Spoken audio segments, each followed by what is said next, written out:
할렐루야. 우리 옆에 분들 보면서 인사 한번 하겠습니다. 우리 월요일이 휴일인가요? 그래서 많이들 출타를 하신 것 같습니다. 잘 오셨습니다.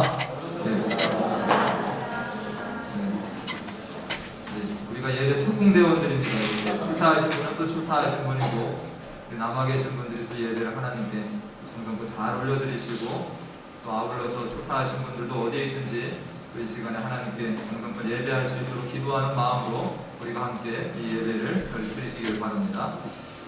이 부부간에도 살다 보면 권태기라는 것이 옵니다. 권태기.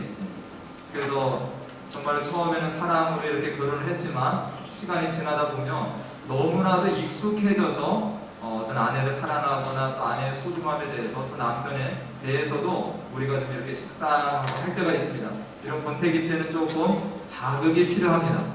자극이 필요한데 우리 예배도 그런 것 같습니다. 예배도 지난주에 드리고 이번 주에 대해서 또 드리고 이렇게 수요일 날도 드리고 자꾸 예배를 드리다 보니까 예배에도 권태기가 있는 것 같아요. 그래서 저 자신도 돌아보니까 이렇게 예배를 집전하고 하는 목사이지만 저도 예배에 대해서 조금 그러한 어떤 일들이 있는 것 같아서 제가 어제는 설교 준비보다도 우리 교회 있는 서재에 들어가서 제가 김남준 목사님의 예배 감격에 빠지라 이 책을 들고 제가 어제 계속 읽었습니다. 다시 한번 그러한 예배의 소중함이나 어떤 예배를 제가 쭉 읽어보면서 또 내가 조금 이렇게 지금 예배에 대해서 소홀한 부분이 있구나 이런 것들을 제 스스로 자각을 했습니다.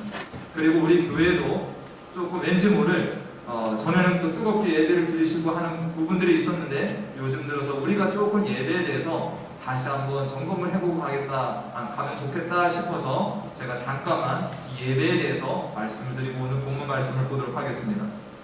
예배는 누구에게 드린다고 우리가 알고 있습니까?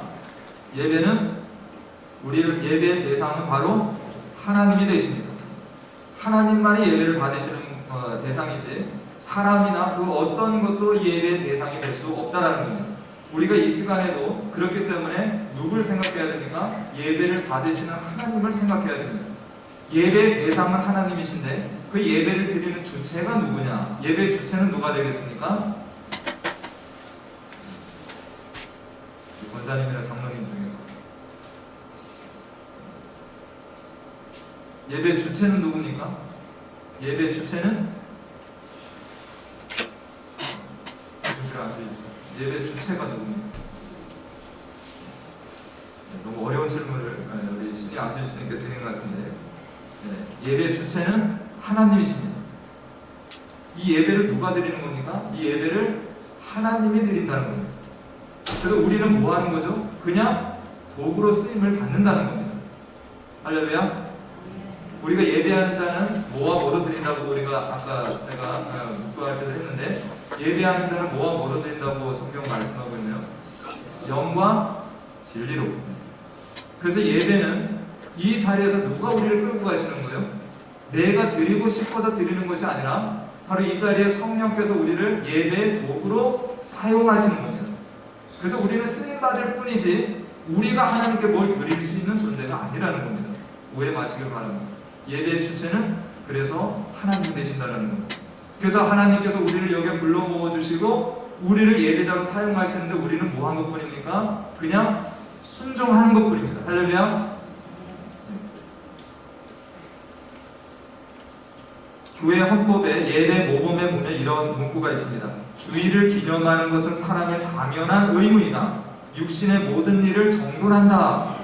오늘 이 자리 나오기 전에 우리가 주일날에 예배 드리고 나오기 전에 육신의 모든 일을 정리한다라는 겁니다. 우리의 생각으로도 정리를 이미 해버렸어야 됩니다. 세상에서 있었던 걱정이나 근심이나 모든 것 다 내려놓고 이 자리에 나와야 된다는 겁니다.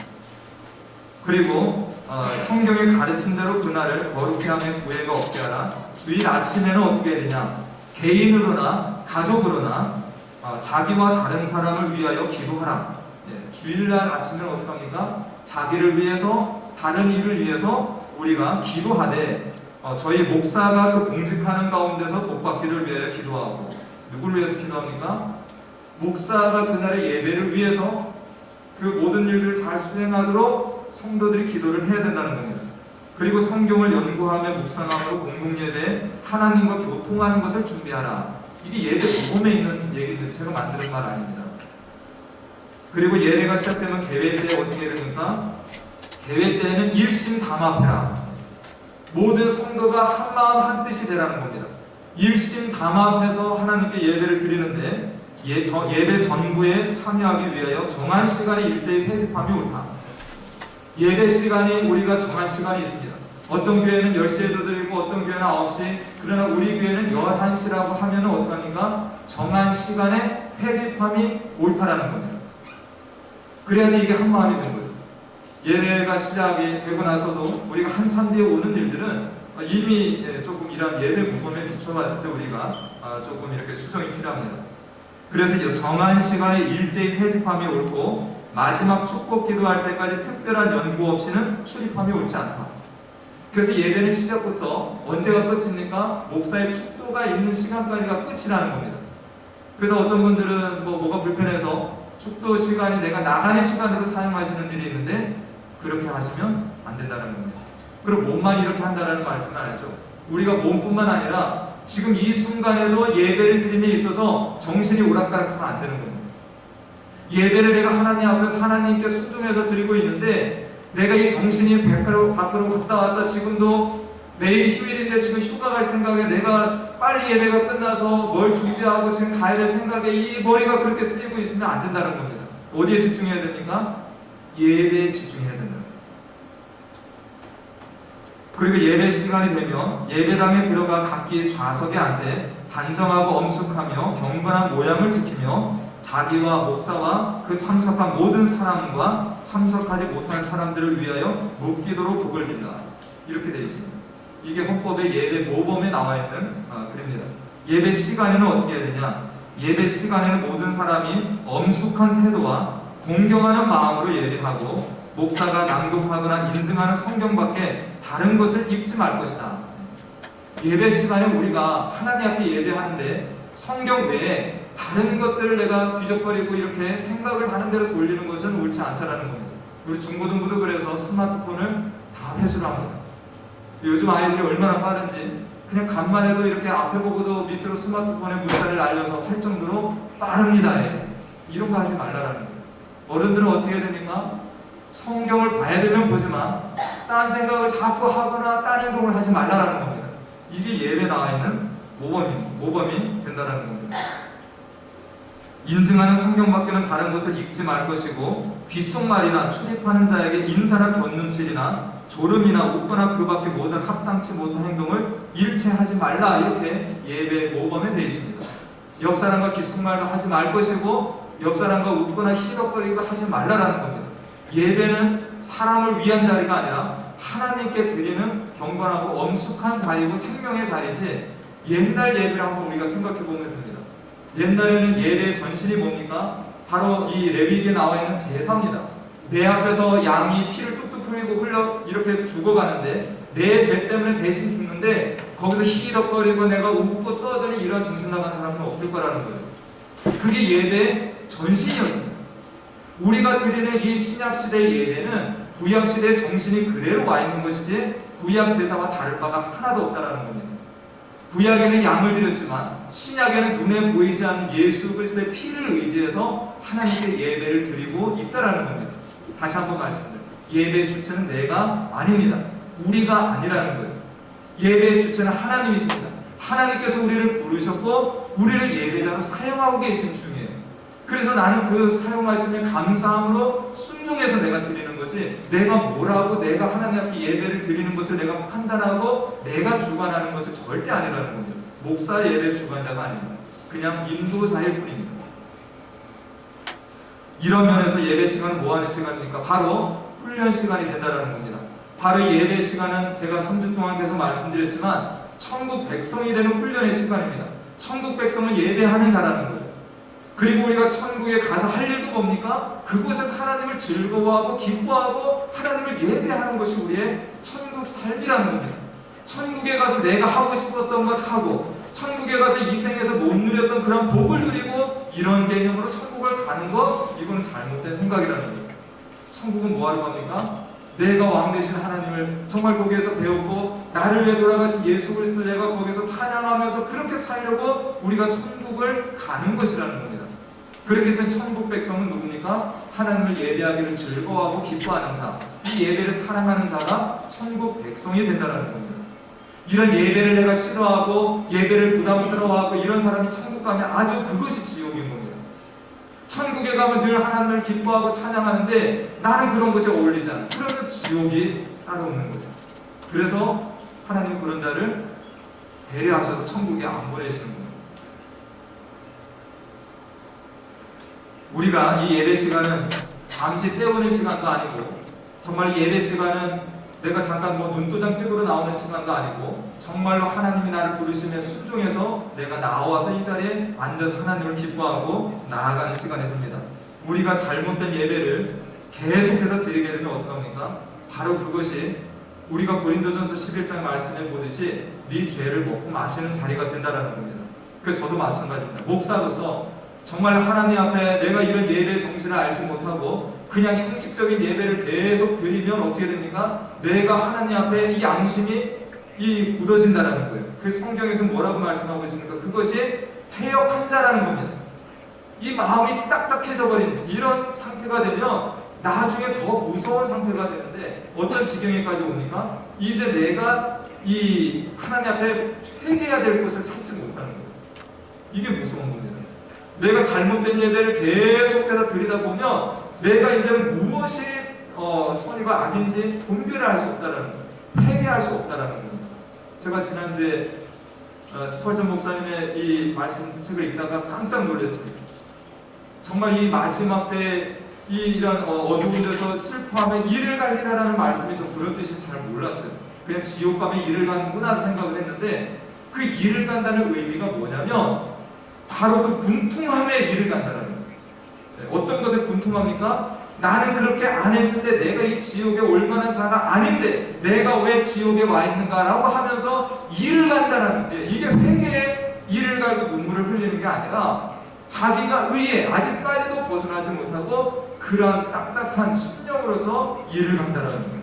제가 그걸 말씀을 보면서 이런 무서운 뜻이 있구나. 이런 신앙인이 되지 말아요. 할렐루야. 너무 무서운 말씀드리면 여기는 그런 분들 아니 계시니까 제가 말씀드리는 겁니다. 그 말뜻이 그 말뜻입니다. 우리가 하나님 중심의 예배를 드려야 됩니다. 인간 중심의 예배를 드리지 말아야 됩니다. 우리가 그렇기 때문에 이 예배가 인원이 적든 많든 우리가 신경 쓸 것이 없는 겁니다. 우리가 이 예배에 많은 사람들이 나오지 않는 거 우리가 침체하고 힘 떨어지고 찬양하는데도 소리를 들리고 이럴 이유가 없다는 거예요. 예배는 하나님 앞에 나를 드리는 시간이고 정말 하나님의 부르심에 순종하는 시간이기 때문에 인원이 많든 적든 전혀 개의치 말아야 된다는 겁니다. 이 자리가 춥든 덥든 간에 우리는 개의치 말아야 되는 겁니다. 예배는 나 중심이 아니고 하나님 중심이기 때문에 이 자리에 좀 뜨거움이 있고 너무 춥고 해도 그런데 개의치 말고 우리는 집중을 어떻게 해야 됩니까? 내가 온전한 예배를 드리기에 힘써야 된다는 겁니다. 우리가 이렇게 예배하지 않고 사람 중심으로 우리의 기호를 따라서 그렇게 우리 기쁨대로 그렇게 예배를 끌고 나아가면 우리 당대에도 소망이 없지만 우리 자녀들의 세대에 당연히 소망이 없다는 겁니다. 우리가 이런 자세로 예배를 드리고 예배를 판단하고 드리게 되면 우리의 자녀들이 이제 후세대에 가서 어떻게 합니까? 쟤들이 어린이 돼가지고 예배를 이런 정신이 아니라 하나의 옵션 정도로 내가 일이 바쁘면 나가지 않아도 되는 예배, 내가 기쁠 때는 나가서 예배하고 그리고 내 형편이 어려울 때는 나가지 않아도 되는 옵션으로 예배를 채택하는 시대가 오면 우리는 그것이 끝이라는 겁니다. 우리 자녀들에게 우리가 말로가 아닌 행동으로 이런 예배를 지금 보여주고 있다면 우리가 이것을 회개해야 된다는 겁니다. 우리가 예배의 태도를 어떻게 하고 마음가짐을 어떻게 하고 우리가 어떤 일이 있으면 정말로 예배와 일 사이에서 그런 내가 세상의 일들을 취했을 때는 우리 자녀들도 그것을 마땅히 따라간다는 거예요. 아, 예배는 옵션이구나. 예전에 선배들은 어떻게 가르쳤습니까? 몸이 아파도 웬만하면 정말로 이 자리에 나와서 하나님을 예배하는 일들이 더 귀한 것으로 여겼습니다. 예전에 우리 선배들은 휠체어를 탄 상태에서도 이 자리에 나와서 하나님을 예배하는 그런 정신이 있었는데, 오늘날에는 조금만 아파도 누워가지고 그냥 예배는 그냥 빠져도 되는 식으로 생각을 하는, 우리가 이런 생각을 가지고 예배를 드리면 우리 자녀들은 어떻게 할까요? 우리가 좀 생각을 바꿔야 된다는 겁니다. 다시 한번 말씀드립니다. 이 예배는 하나님께 드리는 것이고, 그리고 예배는 내가 드리는 것이 아니라 성령께서 나를 쓰시는데 순종해서 드리는 하나의 행위일 뿐이라는 겁니다. 정말 우리 교회는 오늘 나오신 분들 정말 귀합니다. 그렇지만 우리가 이제는 이 문지방만 밟고 가는 예배, 이런 예배를 드리는 이런 분은 저와 여러분 다 포함해서 한 분도 없기를 다시 한번 간절히 축원합니다.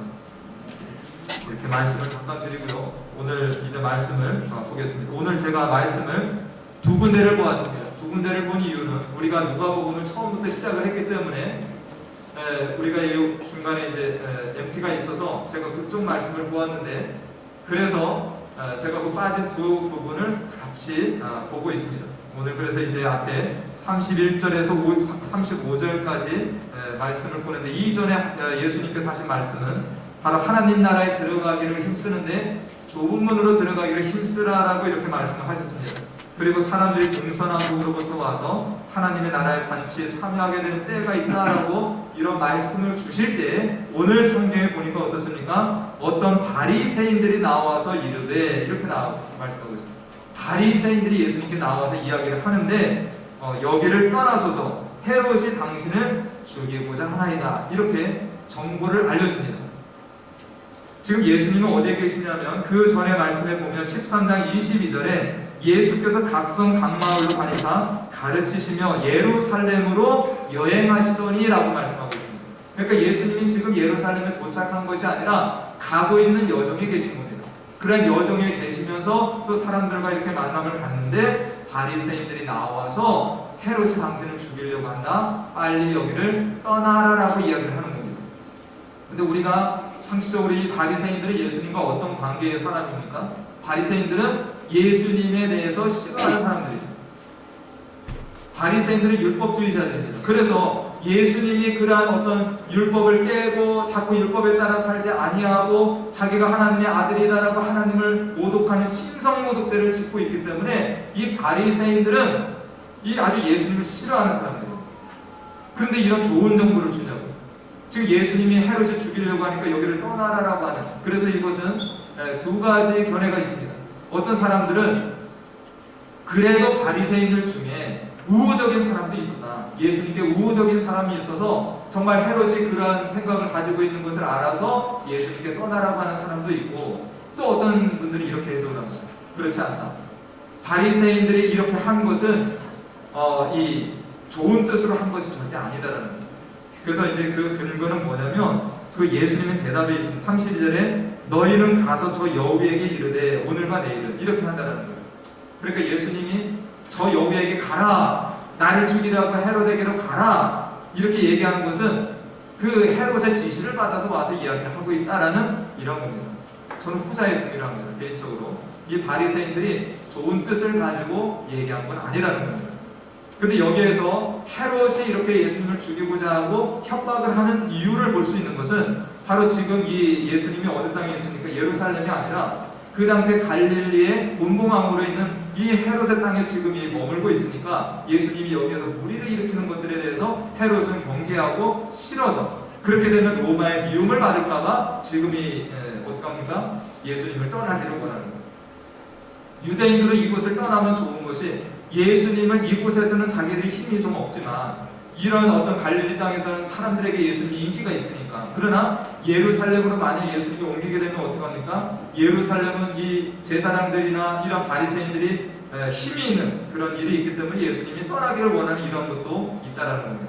근데 이렇게 예수님에게 떠나기를 원하는데 예수님의 의지는 뭡니까? 예수님은 절대 안 떠나는 거예요. 그래서 영어 성경에 보면은 이렇게 얘기하고 있습니다. 그냥 가라. 그러시면서 예수님은 나는 오늘과 내일 여기에서 내가 할 일이 있다라는 거예요. 예수님은 이러한 헤롯의 위협과 협박에도 절대 그런 데에서 주저하지 않는다는 거예요. 그냥 당당하게 예수님 뭐라고 하십니까? 니들 그냥 가라. 헤롯에게 저 여우에게 가서 말을 하라. 오늘과 내일 내가 여기서 일을 하고, 그리고 선지자는 뭐 하는 겁니까? 예루살렘 밖에서는 죽는 법이 없다라고 가서 이런 얘기를 하라는 겁니다. 이거 얼마나 헤롯이 약올리겠어요. 만약 이 얘기를 들으면 나를 여우라고 한다고? 내가 왕인데 얼마나 기분 나쁘겠어요. 그런 예수님은 꿀리지 않는다는 거예요. 당당하게 말씀을 하시고, 그리고 예루살렘 밖에서 죽는 법이 없다라는 말씀은 뭡니까? 내가 예루살렘에서 죽는다라고 말씀을 하시는 것이 됩니다. 내가 예루살렘 밖에서 죽음을 맞이하는 것이 아니라 앞에서도 선지자들이 이 예루살렘에 의해서 정말 그런 어떤 하나님의 백성이라고 하는 사람들에게 이전에 왔던 선지자들이 다 그렇게 죽어나간 것처럼 나도 죽음은 그 예루살렘 안에서 맞이하는 것이지 내가 예루살렘 밖에서 죽지 않는다. 예수님은 자기의 사명을 인지하고 계시다는 겁니다. 이렇게 예수님께서 이제 말씀하시는데, 여기에서 우리가 하나 볼 것은 예수님께서 무엇에 따라서 움직이냐는 거죠. 예수님께서 저 헤롯에게로 가서 이 얘기를 하라는 것은 예수님은 그렇게 인간에 의해서 좌지우지되는 삶을 살지 않으신다는 걸 보여주고 있는 겁니다. 헤롯 네가 아무리 왕이라 할지라도 너가 어떻게 할 수 없는 거다. 하나님의 계획까지 바꿀 수가 없다는 거죠. 이 예수님은 무엇에 따라 움직이고 계시는 겁니까? 하나님의 계획과 하나님의 시간표와 하나님의 섭리에 따라서 움직이고 일하시는 주님의 모습이 된다는 겁니다. 할렐루야. 우리들도 이 당당함이 있어야 됩니다. 우리들도 이 땅 가운데 살아가는데 우리가 사람들에 의해서 이리 끌리고 저리 끌려다니고 이렇게 할 것이 아니라 우리를 이 땅에 보내시고 세우신 바로 하나님의 명령에 따라서 우리는 살아가야 되는 사람들이 된다는 겁니다. 주님은 그것을 당당하게 보여주신 겁니다. 헤롯 네가 나를 어찌 할 수 있냐? 나는 예루살렘 안에서 내 사명을 다해야 되는 하나님의 보내심과 뜻이 있다는 겁니다. 오늘도 이 말씀을 보면서 우리가 생각할 것은 예수님이 이 땅에 계시면서 그렇게 우호적인 삶을 사시지 않았다는 것을 오늘 말씀을 보여주고 있습니다. 바리새인들이 그 다음 장에도 어떻습니까? 14장 말씀에 보면 이 바리새인들이 또 초대를 하는데 이 자리에서도 예수님을 어떻게 엿보고 넘어뜨리려고 수작을 봅니다. 이렇게 맨날 하고 오늘 이 정치인인 헤롯이 또 어떡합니까? 헤롯은 또 예수님을 이렇게 죽이려고 어떤 이런 생각을 품고 있고, 예수님은 안팎으로 어디서나 이런 환경 속에서 당당하게 주의 길을 걸어가고 있다는 겁니다. 성경은 이렇게 말씀하고 있습니다. 요한복음 15장 18절에서 세상이 너희를 미워하면 너희보다 먼저 나를 미워한 줄을 알라. 너희가 세상에 속하였으면 세상이 자기의 것을 사랑할 것이나 나오니 너희는 세상에 속한 자가 아니요 도리어 내가 너희를 세상에서 택하였기 때문에 세상이 너희를 미워한다. 이게 주님이 우리에게 주시는 말씀입니다. 주님은 세상에 있으면서 인자는 머리 들 곳도 없다라고까지 표현을 하시는 거죠. 어디에 발붙일 곳이 없다라는 겁니다. 그러한 속에서 하나님의 뜻을 계속해서 수행하고 있는 것이 예수님의 삶이다라는 겁니다. 그것이 실질적으로 드러난 것이 오늘 본문이죠. 바리새인들이 핍박하고 정치인이 또 예수님을 어떻게 하려고 하고 이런 일들 속에서 우리도 정말 주님의 길을 따라간다라면 어떻게 해야 됩니까? 정말 우리에게도 이런 핍박과 환난이 있을 수 있다는 겁니다. 근데 우리가 예수님을 제대로 믿는 일이 있다면 이런 일이 따르지만 우리가 이런 일이 없다면 우리 자신 한 번쯤은 돌아봐야 되는 겁니다. 내가 삶을 살아가는데 계속해서 평강이 차고 넘치고 세상이 나를 향하여서 친구처럼 여기는 삶이 계속해서 지금까지 이어지고 있다면 나는 하나님의 뜻에 따라 내가 살고 있는 것인지 아니면 내가 인간의 편의를 따라서 인간에게 내가 맞춰주고 그렇게 살아가고 있는 것이 아닌지를 돌아봐야 된다는 겁니다. 오히려 우리는 세상에서 내가 믿음을 따라서 정말 누가 뭐라고 할지라도 내가 말씀에 따라 살아가면서 이런 핍박과 환난이 주어질 때 주님의 말씀처럼 기뻐하고 감사라 하늘에서 너희의 삶이 크다라는 말씀에 우리는 오히려 위로를 받고 살아가야 되는 것이 저와 여러분의 삶이 된다는 겁니다. 오늘 이렇게 주님은 참으로 이들에 대해서 어떤 반응을 그렇게 크게 보이지 않으셨습니다. 주님의 이런 사람들, 자기를 핍박하고 그런 모욕하고 죽이고자 하는 사람들에 대한 주님의 태도는 무엇입니까? 항상 그들을 긍휼하게 여기고 그들을 사랑하는 이러한 모습으로 주님께서 사신 모습이 있다라는 겁니다. 우리는 이런 주님의 태도를 통하여서 우리도 이 땅 가운데서 이 다음 말씀에도 나오지만 나에게 잘하는 자에게만 내가 잘할 것이 아니라 혹여라도 내가 정말로 이렇게 어떻게 나를 힘들게 하는 사람이 있을지라도 우리는 어떻게 됩니까? 우리의 기본 생각은 어떻게 가져야 돼요? 내가 그리 하지 못할지라도 주님이 그런 자들을 위해서 사랑하시고 하신 것처럼 나도 사랑으로 그들을 대해야 된다라고 우리는 가야 된다는 겁니다. 할렐루야. 이게 가능할까요? 안 가능할까요? 예? 정말 나를 싫어하고 핍박하고 이런 사람들 사랑하는 게 가능합니까? 안 가능합니까? 우리 인간적인 힘으로는 불가능이라는 겁니다. 저도 불가능입니다. 그래서 우리들은 뭐 해야 되는 겁니까? 바로 주님이 하셨던 것처럼 기도해야 된다는 겁니다. 할렐루야. 내가 정말 인간적인 그러한 것으로 할 수 있는 것은 10에서 20도 되지 않는다는 겁니다. 정말 주님처럼 내가 사랑하는 삶을 살고자 한다면 정말 나머지 70%, 80%가 되는 힘을 어디에서 우리가 공급받아야 되겠습니까? 우리가 기도함으로 인하여서 성령의 능력 안에서 원수도 사랑하는 이 말씀을 실천할 수 있다는 겁니다. 그래서 우리가 정말 오늘 이 말씀을 통해서 이런 도전도 한번 가지시고 정말 하나님 내가 기도하는데 저 사람만큼은 도저히 안 되겠습니다. 이런 생각이 들면 어떻게 한다고요? 하나님 앞에 기도하고 엎드리셔서 정말로 주님이 가셨던 그 길을 따라가시는 저와 여러분의 삶이 있기를 간절히 축원합니다. 오늘 이어지는 이제 말씀 7절에서 14절 말씀을 보면 이제 그 이전에 14장 1절 말씀에 안식일에 예수께서 한 바리새인 지도자의 집에서 떡 잡수시러 들어가셨다라고 나와 있습니다.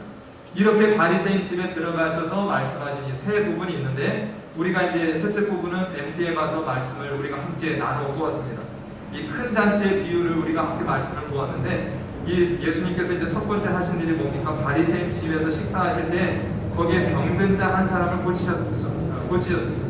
그러니까 이 병든 사람이 온 것이 아니라 바리새인 이 사람이 식사 초대를 하는 자리에 이 수종병 든 사람, 이 수종병은 사람 관절에 이렇게 물이 차고 붓는 어떤 현상이 있는 걸 얘기한답니다.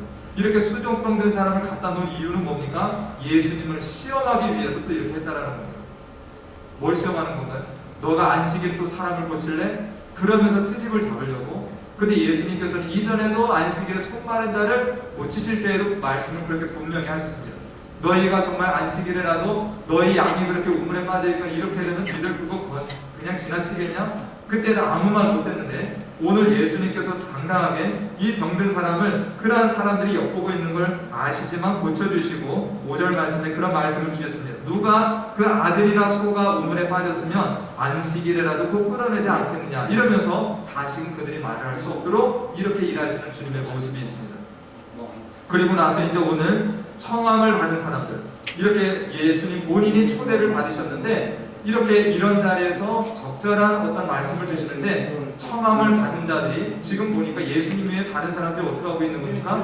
자꾸 높은 자리에 올라가려고 지금 애를 쓰고 있다는 겁니다. 지금 오늘 바리새인 초대자는 그냥 이렇게 보통 바리새인이 아니라 오늘 성경에 보니까 지도자로 표현이 되어 있습니다. 이 바리새인 중에서도 지도자가 되는 사람이 이 예수님 외에 많은 사람들을 초대를 하고 있는데 여기에 초대받은 사람들이 그 높은 자리에 올라가려고 힘을 쓰는 모습을 보면서 그 자리에 앉으려고 하는 것을 보면서 예수님께서 이렇게 말씀하신 겁니다. 11절에 무릇 자기를 높이는 자는 낮아지고 자기를 낮추는 자는 높아지는 것이 천국의 원리다라고 주님 말씀하고 있는 거예요. 너희들이 이런 애씀을 가지고 살아라. 그래서 이제 그 비유 말씀이 뭐예요? 어떤 사람이 초대 이렇게 받아서 혼인잔치에 갔는데 자기가 그 중에서 가장 높은 사람인 줄 알고 높은 자리에 앉았는데 그보다 더 초대 이렇게 높은 사람이 왔을 때 아이고 당신이 여기 자리가 아닙니다. 그래서 갈 자리가 어디라는 겁니까? 중간도 아니고 끝자리라는 거예요. 얼마나 수치스럽네요. 그렇지만 그 혼인잔치에서 내가 겸손하게 밑에 자리에 앉아있으면 그 주인이 와서 아이고 당신의 자리는 여기가 아닙니다. 저쪽으로 가십시오라고 했을 때 그 사람이 얼마나 그 자리에서 영광을 받겠냐라는 겁니다. 우리가 이 말씀을 보면서 단순하게 세상을 사는 지혜로 이 말씀을 받아서는 안 됩니다. 그럼 내가 세상에서 이게 지혜의 말씀으로 내가 어디에 가든지 항상 낮은 자리로 가면 높아지겠구나. 이런 의도로 이 말씀을 봐서는 안 된다는 겁니다. 이 말씀은 뭘 말씀하고 있습니까? 우리가 항상 하나님의 나라 백성은 이 겸손을 몸에 달고 살라라는 말씀이 됩니다. 할렐루야. 우리는 겸손함을 몸에 달고 살으라는 겁니다. 항상 어디 가나 높아지려고 애쓰는 것이 아니라 낮아지려고 애쓰고 낮은 자리로 가려고 할 때에 그래서 하나님이 높여주시든 안 높여주시든 그건 다음 일이고 그러나 우리는 그 정신은 겸손함을 가지고 살라라는 것이 주님의 뜻이 된다라는 겁니다. 빌립보서 2장 3절 말씀은 이렇게 말씀하고 있습니다. 아무 일에든지 다툼이나 허용을 하지 말고 오직 겸손한 마음으로 각각 자기보다 남을 낮게 여기라. 여기 낮게라고 하는 단어를 우리가 이렇게 들으면 남을 나보다 이렇게 낮춰서 생각하거나 이게 아니라 다른 사람을 나보다 더 뛰어난 사람을 항상 생각하고 살라라는 말씀이 빌립보서 이 말씀이 됩니다. 다른 사람을 어떻게 하라고요? 나보다 낮게 여기라. 나보다 뛰어난 사람으로 생각을 해라. 한번 옆에 사람 보고 인사 한번 하겠습니다. 당신은 나보다 낫습니다. 훌륭하십니다. 부족한 사람입니다. 목사부터